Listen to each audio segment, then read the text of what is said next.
¿Se acuerda que yo había invitado a varios predicadores internacionales? Que todos los años yo hago eso. Hoy tenemos, claro que yo siempre digo eso y es gente nuestra, pero ustedes entienden, pero hoy tenemos algo internacional, ¿verdad? Vanessa es la que va a estar compartiendo la palabra de Dios con nosotros hoy. Es internacional por ser brasileña. Un lindo país, conocí, hermoso. Usted tiene que conocer, un lindo país. Y yo creo que Dios va a hablar mucho con nosotros. Pero ellos son internacionales porque no son de este mundo, ellos son del cielo. De allá viene todo lo que vamos a estar predicando, desde otra nación. Todo viene a hablar palabra de Dios directamente de este reino celestial. Así que quiero orar por Vanessa. Ella ya ha predicado otras veces para nosotros, pero yo la invité para poder completar el número también de los que estaban y seguramente va a tener muchas cosas lindas para hablar con nosotros. Señor, gracias por Vanessa, gracias por su servicio en nuestra iglesia, por ser la mamá de los hijos de todos nosotros que estamos acá, y por eso tantos niños, Señor, quieren estar en la iglesia también por el cariño que ella dedica. Permita, Señor, que hoy pueda hablar también a nuestro corazón. Haz de nosotros niños para poder recibir tu palabra y que tú, Señor, puedas hablar lo más profundo de nuestro ser y que nosotros podamos decir, sí, Señor, queremos ser trabajados por ti. Bendígala, usa sus labios, desarrolla sus dones en ese momento, úsalos para que, Señor, ella pueda hablar conforme tu voluntad a cada uno de nosotros. Te damos gracias y te pedimos en nombre de Jesús. Amén. ¿Tú quieres Jesús? Amén. Buenos días, hermanos. Como hay varias caritas nuevas y algunos que también hace poco asistieron a nuestra iglesia, me presento. Yo soy Vanessa, soy esposa de Marcelo, el pastor de los jóvenes, la mamá de Caleb, y soy la tía Vane. Me dicen tía Vane. Curioso porque Vane en Brasil no existe. En Brasil, como soy Vanessa, soy Van. Entonces en Brasil soy tía Van, pero acá soy la tía Vane. Vane soy solo en Chile, en Brasil. Y cuando el pastor me invitó a compartir algo respecto a esa tremenda verdad y también convicción, Jesucristo basta, a mí me gusta tener esa oportunidad de compartir lo que Dios me habla muy recién. Entonces hoy día el mensaje que voy a compartir con ustedes es un devocional. ¿Ya? Un devocional. Nosotros cristianos tenemos la costumbre de tomar un tiempo a solas con Dios todos los días. Y a eso llamamos devocional. Entonces, hoy día voy a compartir un mensaje que quedó en mi corazón de forma muy latente, con mucha énfasis. Y eso es lo que quiero compartir, este mensaje es lo que quiero compartir con ustedes. ¿Ya? El primer versículo que ocupé para poder graficar lo que Dios me habló es un versículo bastante famoso y conocido, está en Juan 10. Y esta versión es una versión TLA y dice así: yo he venido para que todos ustedes tengan vida y para que la vivan plenamente. Hoy día voy a hacer énfasis en la segunda parte del versículo, hermanos, donde dice, y para que la vivan plenamente. Y quería empezar haciéndoles una pregunta. ¿Cómo está tu salud mental? ¿Cómo está tu salud mental en los últimos años, sobre todo después de pandemia? ¿Cómo está tu salud mental principalmente en los últimos meses, semanas, días? ¿Cómo has vivido tu vida si estamos hoy día hablando de una promesa que dice que la vivan plenamente? O sea, lo que yo quiero saber es, ¿han logrado disfrutar plenamente esta promesa de Jesús? Porque si ustedes se fijan, la promesa que hizo Jesús tiene que ver precisamente con su venida a este mundo. Jesús vino a este mundo a causa de esta promesa, para entregarnos esta promesa. Y no estoy hablando de una vida plena más allá, en la eternidad. No solamente en la eternidad, sino que también Él nos promete una vida abundante hoy, cuando despertamos en la mañana. Por eso les preguntaba, ¿cómo anda tu salud? Mental, sobre todo, emocional. ¿Por qué hay veces que nosotros no logramos disfrutar plenamente la vida que entregó Jesús en la cruz? Si ustedes se fijan, la idea hoy, chiquillos, voy a decir muchas veces chiquillos, porque como soy profe, y soy profe de la enseñanza media, estoy súper acostumbrada a decir chiquillos a todas las personas. Entonces, si ustedes se fijan, chiquillos, mi pregunta está totalmente conectada, ligada, relacionada con nuestra vida cotidiana, con nuestro día a día, nuestro diario vivir, nuestros quehaceres, la vida doméstica. He logrado disfrutar esta vida plenamente, razón por la cual Jesús murió, cumplió, obedeció al Señor, resucitó y ahora Él gobierna desde el cielo, gobierna cielo y tierra. ¿Y por qué hay veces que yo no estoy disfrutando plenamente esa vida? Romanos 5:1, que es un libro bastante conocido, dice así: justificados pues por medio de la fe, Jesucristo nuestro Señor nos mantiene en paz con Dios. Si pensamos en la cruz y el plan que Dios tuvo en enviar su Hijo único, la verdad, un poquito antes, hermanos, un poquito antes, cuando entró el pecado en el mundo, Jesús armó un plan de rescate. Entonces Él pensó, voy a tratar de restaurar mi relación con los seres humanos. Relación que se rompió cuando Adán pecó. Entonces desde ahí Dios pensó, enviaré a mi hijo, no a tu hijo.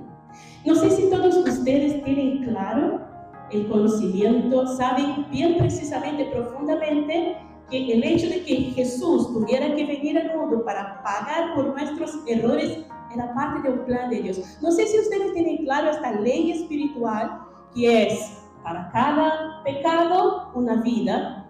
Luego viene Jesús, que es el hombre sin pecado, el santo, por ende Él es el cordero que puede borrar. No sé si tienen claro este concepto, pero yo les recomiendo que si no lo tienen claro, busquen a los pastores para aclarar, porque esta es la razón de la cruz.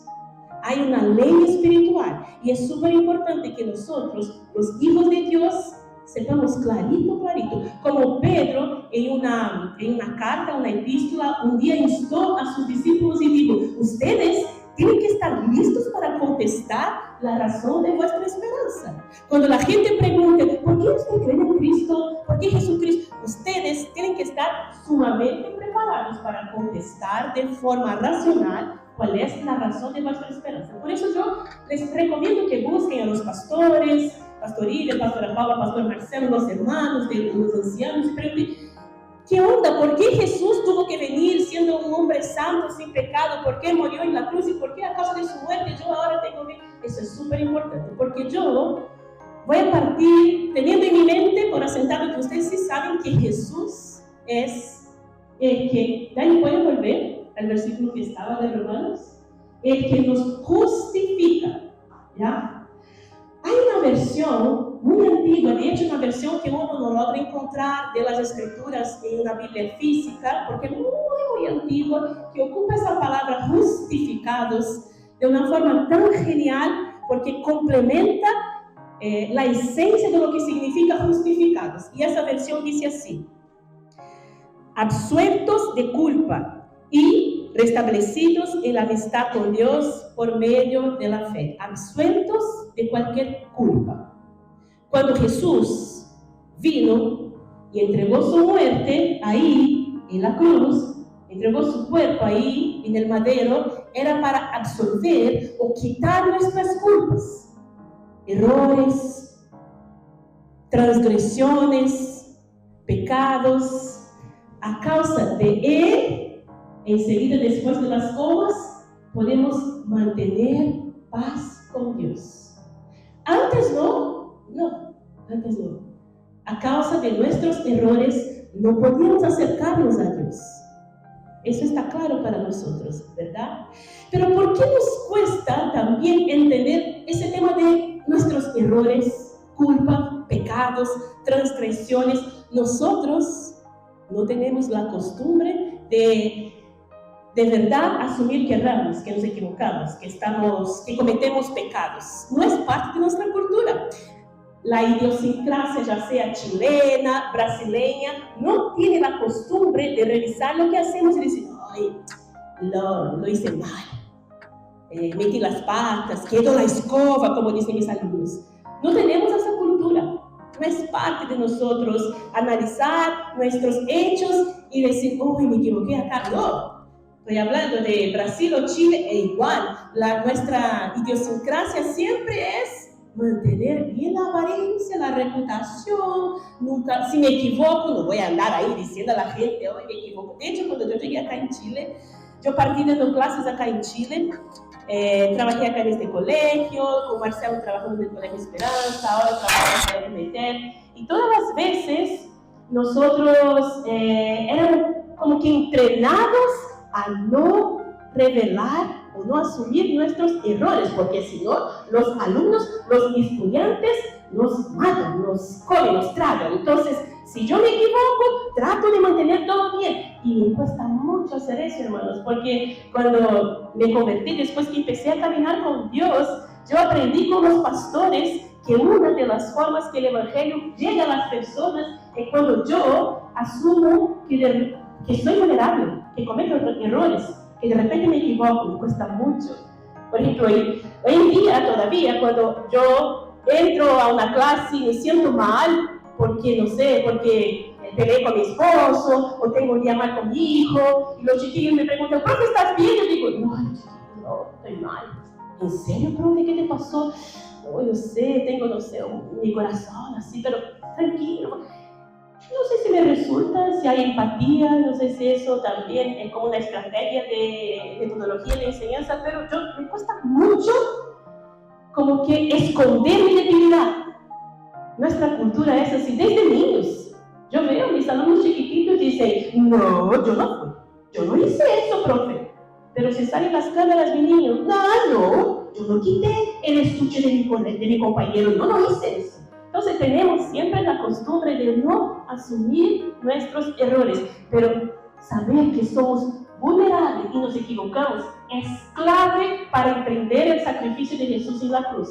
¿Por qué? Porque Él vino para perdonar nuestros errores. De hecho, si ustedes se acuerdan, cuando Él estuvo ahí en el madero, en la cruz, un poquito antes, minutos antes de entregar su espíritu, Él mencionó una frase que es lo que yo quiero hoy día hacer énfasis. Había ahí los soldados que lo castigaban, ¿cierto? Lo molestaban, estaban los que se burlaron, la gente que decía, oye, no eres Dios, sálvate a ti mismo. Había los incrédulos, los que dudaban, estaban también sus discípulos, había toda clase de gente ahí mirando a Jesús, y minutos antes de entregar su espíritu, Él dice, Padre, perdónanos, porque no saben lo que hacen, ¿cierto?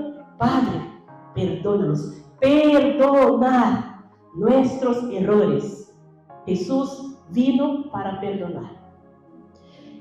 Ahora, ¿por qué entonces a mí me costaba mucho cuando yo empecé a caminar con Dios, me costaba mucho entender que yo era una transgresora, una pecadora, que me equivocaba. Y yo oraba y decía, Señor, si es verdad que me equivoco o que me he equivocado, por favor, revela, porque mi mente, de forma natural, no logra observar mis errores.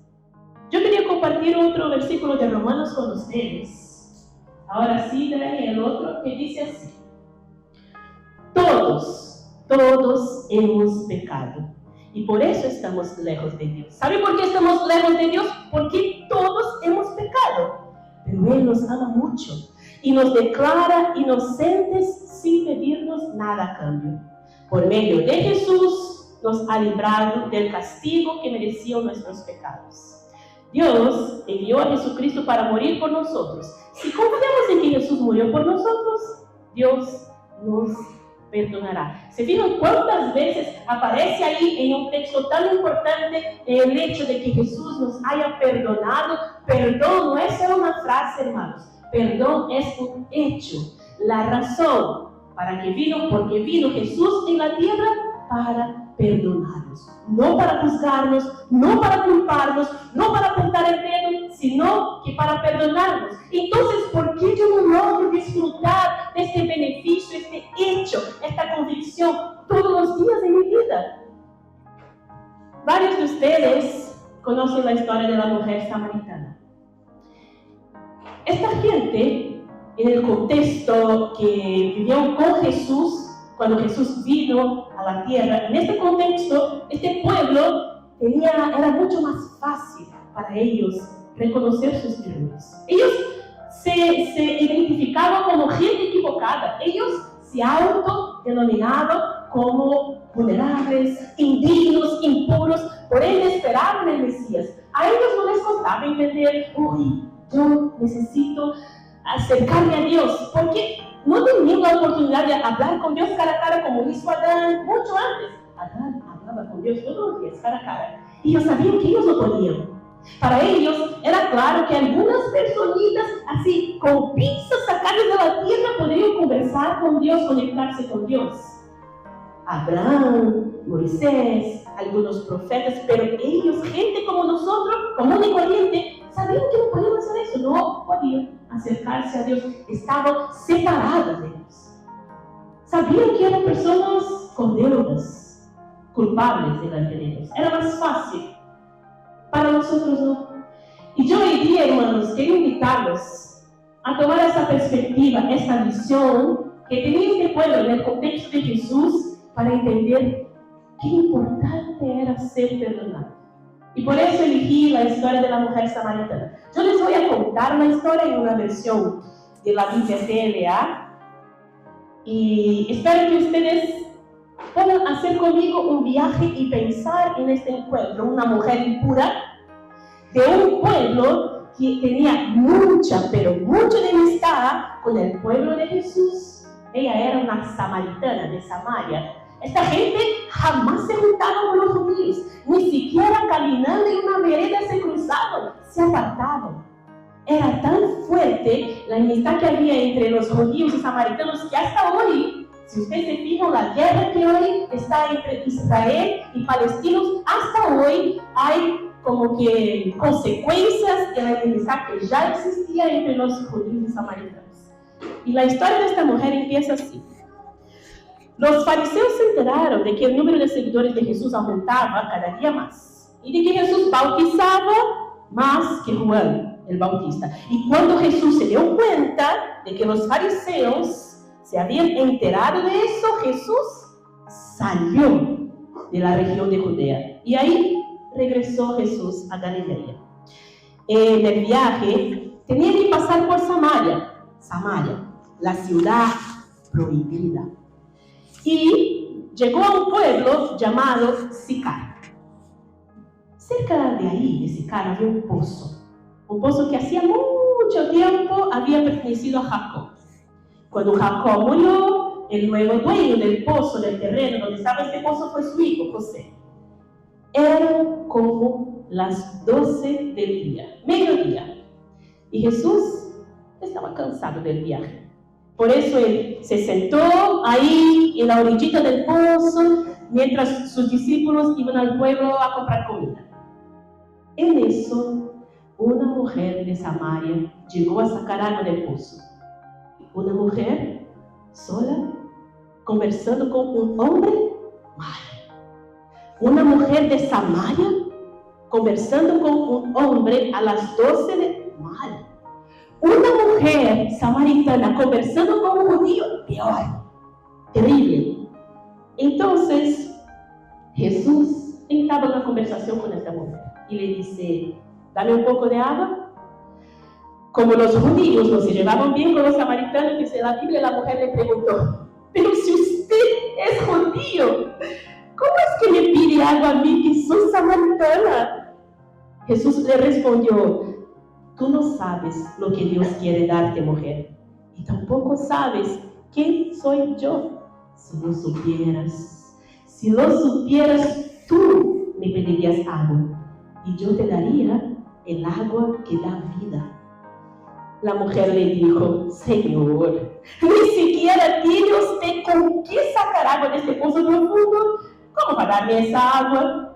Hace mucho tiempo, nuestro antepasado Jacob nos dejó este pozo. Él, sus hijos, sus rebaños, bebían agua de aquí. ¿Acaso es usted más importante que Jacob, Señor?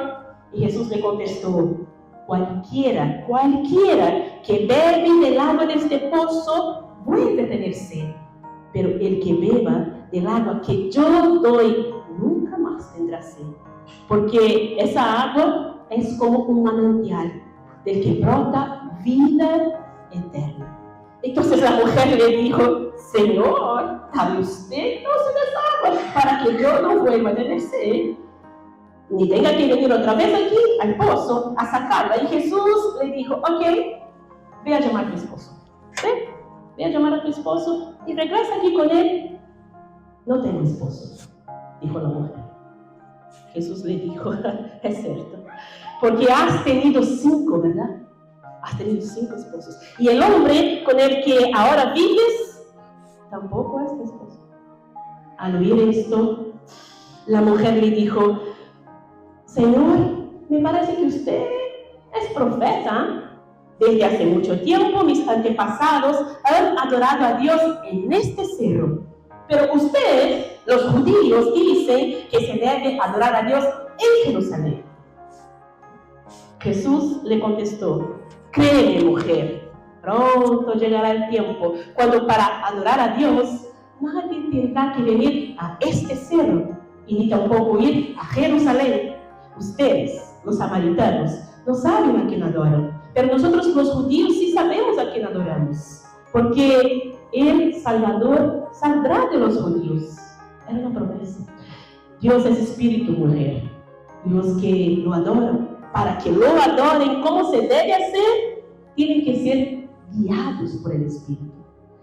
Se acerca el tiempo en que los que adoran a Dios, el Padre, lo harán como se debe, guiados por el Espíritu, porque así es como el Padre quiere ser adorado. Y ese tiempo, mujer, ha llegado. La mujer le dijo, yo sé que va a venir el Mesías, a quien también nosotros llamamos a Cristo, el Cristo, pero cuando Él venga, Señor, Él nos explicará todas estas cosas. Dani.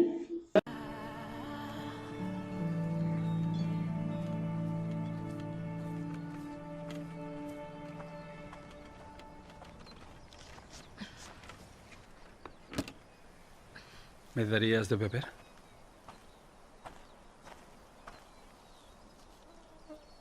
¿Me escuchaste? ¿Tan mal estás? ¿Qué? Tú, un judío, pidiéndole un trago a una samaritana, a una mujer.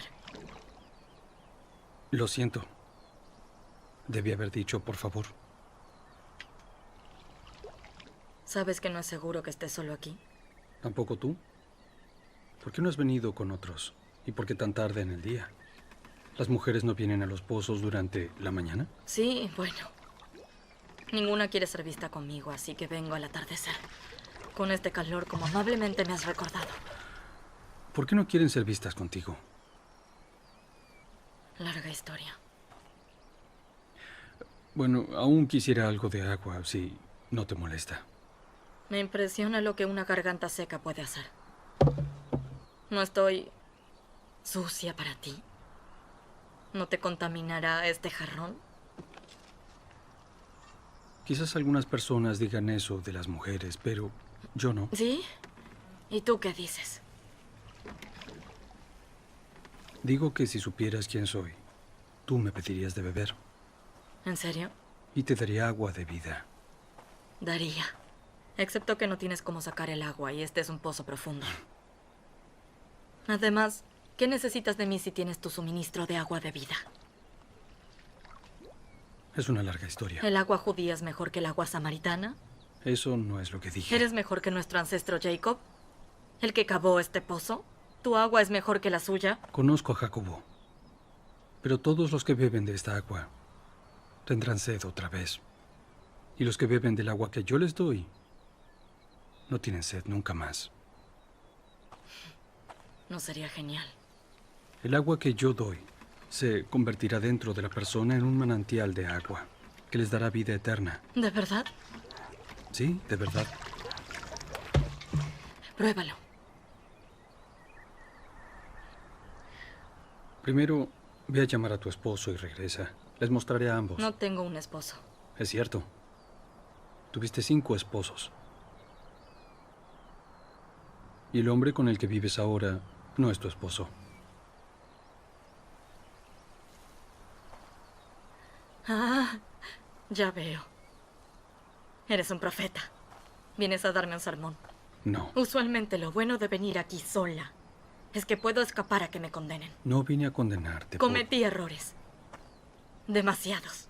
Pero son hombres como tú los que hacen imposible el que yo pueda hacer algo por eso. ¿Cómo? Nuestros ancestros rendían culto en esta montaña, pero los judíos insistieron que Jerusalén era el único lugar para rendir culto. Dijeron eso porque el templo está ahí. Sí, justo a donde no podemos ir. Estoy aquí para romper esas barreras.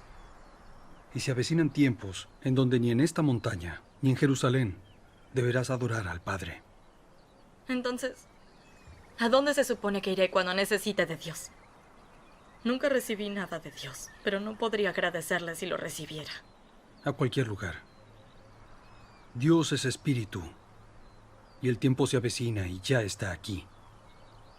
No importará en dónde rindas culto, sino que lo hagas con el espíritu y de verdad. Mente y corazón, ese es el tipo de culto que Él está buscando. No importará de dónde seas o lo que hayas hecho.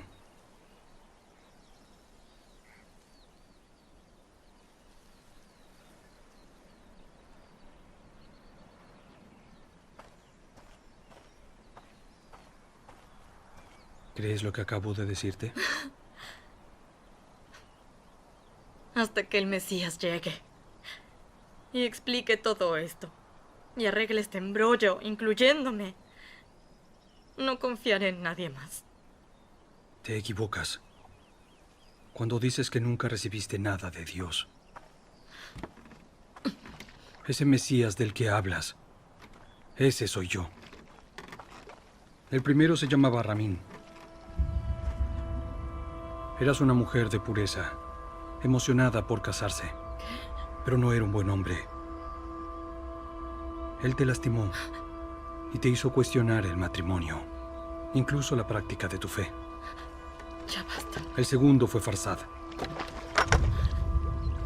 La noche de boda su piel olía a naranjas. Y hasta este día, cada vez que ves naranjas en el mercado, te sientes culpable por dejarlo, porque él fue el único hombre digno con el que estuviste. Pero no te sentiste digna. ¿Por qué haces esto? No me he presentado en público como el Mesías. Eres la primera. Sería bueno que me creyeras.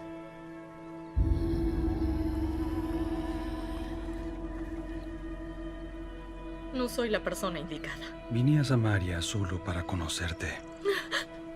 ¿Crees que es un accidente que esté aquí en medio de la nada? Soy rechazada por todos. Lo sé, pero no por el Mesías.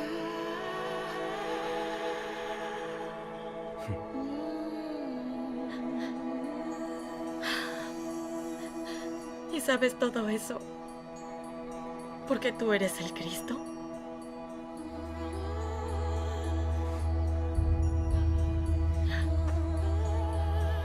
Iré a decirle a todos. Contaba con eso. Espíritu y verdad. Espíritu y verdad. No será solo montañas o templos. Pronto. Solo el corazón. ¿Lo prometes? Lo prometo. Este hombre me dijo todo lo que he hecho. Tiene que ser el Cristo.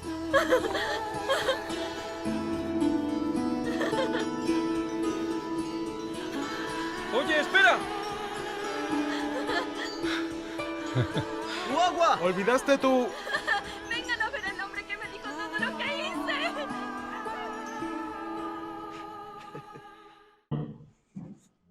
ser perdonado, poder entregar perdón es tan potente. Con Marcelo, nosotros vamos a cumplir 21 años servindo al Señor y hemos visto tantas historias de restauración por el hecho de que alguien haya decidido recibir el perdón de Dios, de que hay alguien que decidió perdonar, familias enteras restauradas, hijos que se restaron con sus padres. Es tan potente el poder del perdón.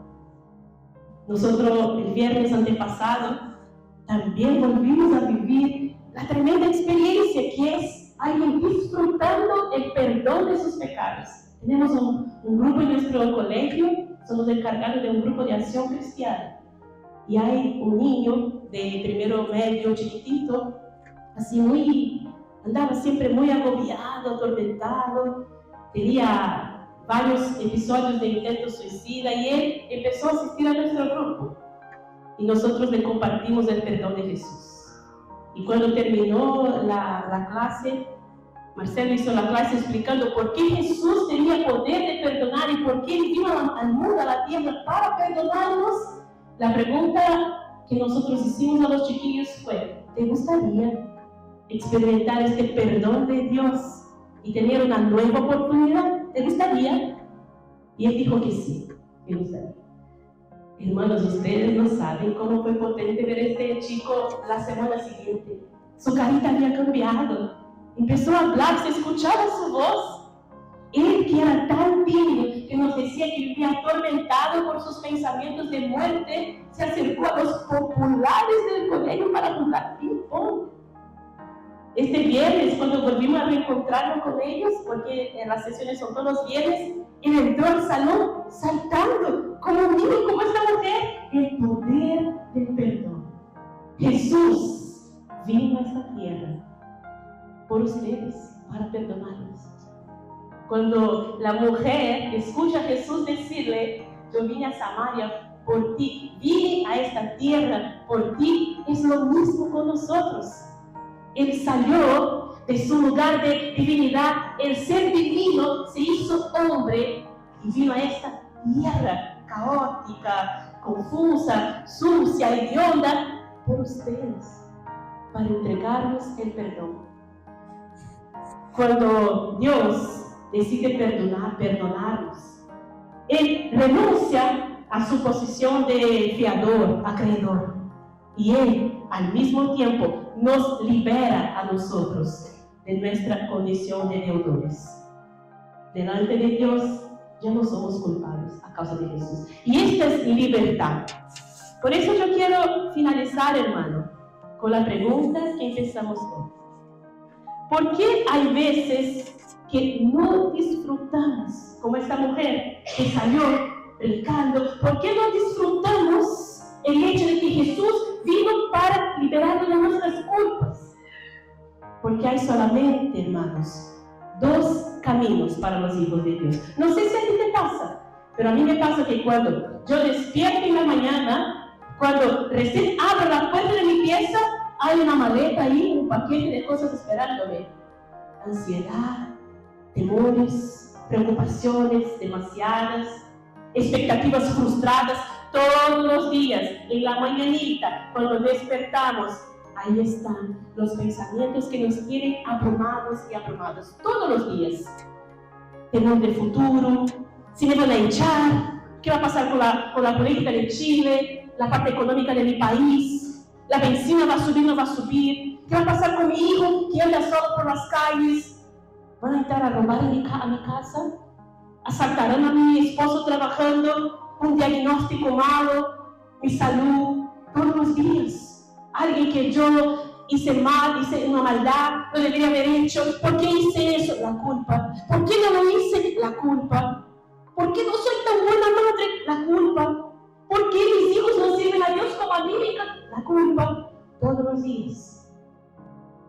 Para algunos, antes mismo de despertar, acostados en su almohada, los pensamientos, atormentando, abrumando todos los días. Hay solo dos caminos. O nosotros despertamos, tomamos esa maleta, esa mochila y pasamos todo el día llenando con aún más preocupaciones, aún más temores, aún más ansiedad, aún más culpa, o decimos, como esta mujer, ¿sabe qué? Yo voy a disfrutar este encuentro con mi Salvador.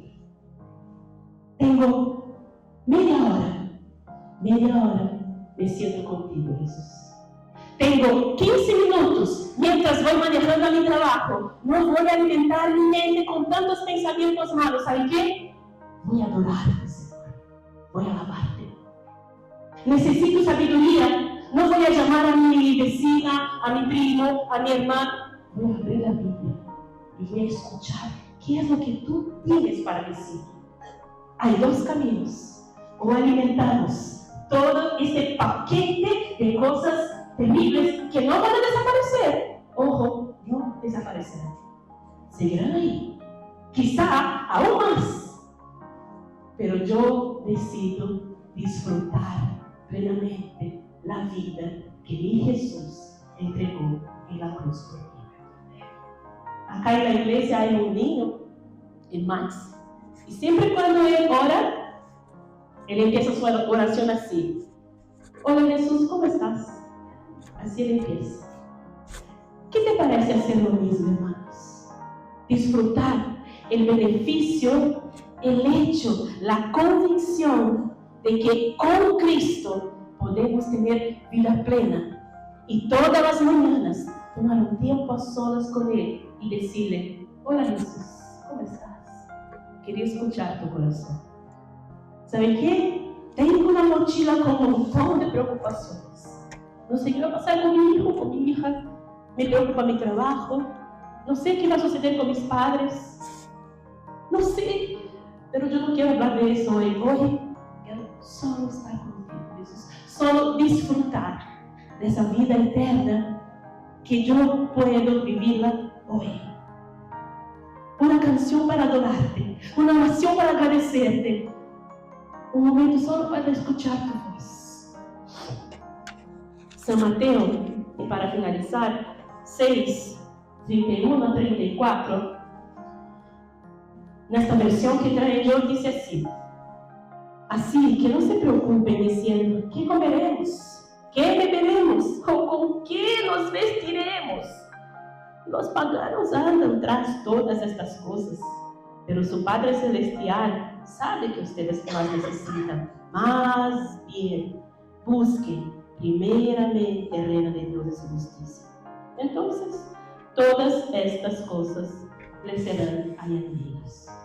Qué lindo saber que cuando Jesús ocupó esas tres metáforas, ¿qué comeremos, qué beberemos, con qué nos vestiremos?, estaba englobado todas nuestras preocupaciones. Ahí eran todo: preocupaciones, temores, frustraciones, culpa. Pero mira qué lindo que dice así: ustedes no, los paganos, que tienen que preocuparse con eso. ¿Por qué? Porque su papá sabe. Antes que ustedes digan, Él sabe tu preocupación. Él sabe cómo ha sido difícil soportar cuando su corazón empieza a latir duro, pensando en esa personita que todavía no se acerca. Él sabe cuánta plata tienes y no tienes para poder garantizar tu futuro. Él sabe el diagnóstico antes que tú abras el sobre, antes de tu cita con el doctor. Él ya sabe todo. Y sabe, Él dice que si buscamos primeramente, como prioridad, estar con Él, su reino, escuchar su palabra, su justicia, todas las demás cosas serán añadidas. Dos caminos, hermanos. O ustedes deciden cargar con aún más cosas esa maleta llena de preocupaciones, ansiedades, frustraciones, culpa, o toman de forma práctica todos los días un tiempo a solas para tener el mismo encuentro que tuvo la mujer samaritana y ser liberado de toda culpa. Yo quería finalizar con una pregunta, no con una respuesta. Mi pregunta es: ¿cuánto tiempo ha pasado desde que te acercaste a Dios para pasar tiempo con Él? ¿Cuándo fue la última vez que tomó tiempo solo para estar con Él, adorarlo, alabarlo, decirle: Jesús, ¿sabe qué? tú eres suficiente para mí. Dios, no te preocupes, estoy con Jesús y Jesucristo basta. No necesito nada más. ¿Cuánto tiempo ha pasado desde que te acercaste a tener ese tiempo a solas con tu Creador? Esta es mi invitación, hermanos. Quizás la maleta de preocupaciones que roba nuestra paz, nuestra esperanza, nuestra salud mental, quizá tu entorno no va a cambiar. Pero si tú decides pasar tiempo con Él, Él te hizo una promesa. Vas a tener una vida plena, abundante, todos los días, y no solamente allá, en la eternidad. Oramos. Señor, te rindo gracias por tu sacrificio. Tremendo sacrificio, Señor. Gracias por liberarnos de tantas cosas terribles. Gracias por tu perdón. Tu perdón nos hace libres, Señor. Pero sabe, papito amado, muchas veces nosotros, yo, mis hermanos, no hemos logrado disfrutar plenamente de esta vida abundante en nuestros quehaceres todos los días, en nuestro diario vivir, en nuestra vida cotidiana. Ayúdanos, Señor. Espíritu Santo de Dios, insta-nos, invítanos, incomoda a mis hermanos para que ellos elijan pasar tiempo solas contigo. Escuchar tu voz. Tú eres nuestro buen pastor. Enséñanos, danos sabiduría. Abre nuestros ojos para entender profundamente qué dice tu palabra. Ayúdanos a alabarte, Señor. Aun cuando sea muy difícil hacerlo, no permitas, Dios, que las inquietudes de nuestras vidas hablen más fuerte que tu dulce voz. Nosotros declaramos, Señor, Jesucristo basta, es suficiente, no necesitamos nada más. Por eso te pido, Espíritu Santo, bendícenos con tu presencia todas las mañanas, pero insta-nos, incentívanos a querer buscar y disfrutar la vida plena que entregaste en la cruz, la vida plena que conquistaste a través de tu resurrección, Señor. Permítanos probar, experimentar todos los días de la libertad de tenernos paz con Dios. Yo te pido eso y te alabo, papito, en el poderoso nombre de Jesucristo.